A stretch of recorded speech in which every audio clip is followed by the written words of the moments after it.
esam Riverside kempingā. Mums kempingā ir arī 100-gadīga laiva. Plānot ir vadāt kempinga viesus. Un šai laivai mēs viņu iegādājamies, bet šobrīd gribam atrast veidu, kā viņu iedzīvināt, lai tā teikt būtu pieprasījums no klienta puses ar viņu braukt. Šobrīd mēs redzam, ka šis risinājums palīdz mūsu kempinga darbiniekiem pārdošanā būtiski, jo viņiem ir daudz vieglāk parādīt un pastāstīt potenciāliem klientiem, ko tad viņi iegūs ar šo laivas braucienu tūri. Un tas reāli strādā krietni labāk. Reāli bija prieks par to, kad Kliptela čaļi bija padomājuši par to, kādā veidā tas notiks, kā šis process tiks uzfilmēts, kā darbosies cilvēki.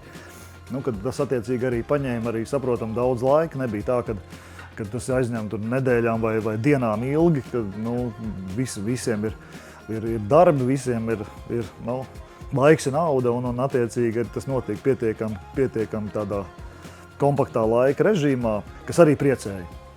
Ļoti patīkams pārsteigums bija ātrums, kādā šie materiāli tap.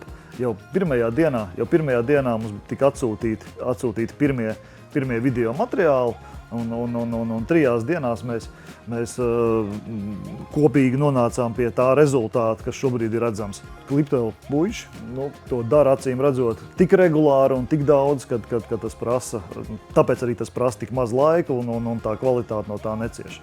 Ņemot vērā to, ka šis papildus pakalpojums nevar būt tāds liels apgrozījums, viņam nevar būt liela peļņa vai piesaistīt lielu līdzekļu. Līdz ar to mēs nevaram atļauties kaut kādas arī lielas reklāmas tēriņas. Mēs nevaram atļauties dārgus video materiālus, publicēt viņus televīzijā vai liels savādākus reklāmas laukuma izmaksas. Un līdz ar to mēs arī runājot ar Kliptelu, saprotam, ka šis TikTok viens no ceļiem, izmantot TikTok ir īstais. Tās izmaksas ir saprotams, viņas nav lielas, un tā atdeve ir iespējama ļoti liela. Taisot šos materiālus, izmantojot neprofesionālus aktierus, vienkārši cilvēkus, kas grib piedalīties šajā reklāmā. Kliptela puiši spēja viņus saorganizēt, pateikt, kas jādara, lai tas izstāsta pietiekami dabīgi, bez tādas kaut kādas piespiedu, samākslotas darbības. Bet viss notika ātri un saprotam visiem, kas šajā projektā bija iesaistīti. Ir jāsaprot, ka video formāts ir tas, bez kā, diemžēl vai par laimi, iztikt nevar. No vienas puses viņš ir pietiekami vienkārši pieejams, jo arī pat neprofesionāli filmēti video ar telefonu jau sniedz kaut kādu ieskatu vairāk, bet es uzskatu, ka kompānijai, kur ir pietiekami liela un nopietna, viņai skaidrs, ka viņai vajag, lai tie materiāli būtu profesionāli apstrādāti, profesionāli izveidoti, un to, diemžēl, pašiem ir grūti panākt ar saviem resursiem, ar saviem telefoniem. Līdz ar to man liekas, ka video nākotne, kur mums nevaram izbeigt, un mums tas tas jādara.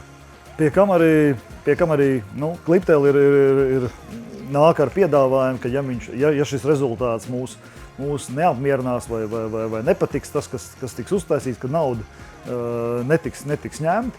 Līdz ar to arī manuprāt, arī šis risks sadarboties vai nesadarboties viņa nav.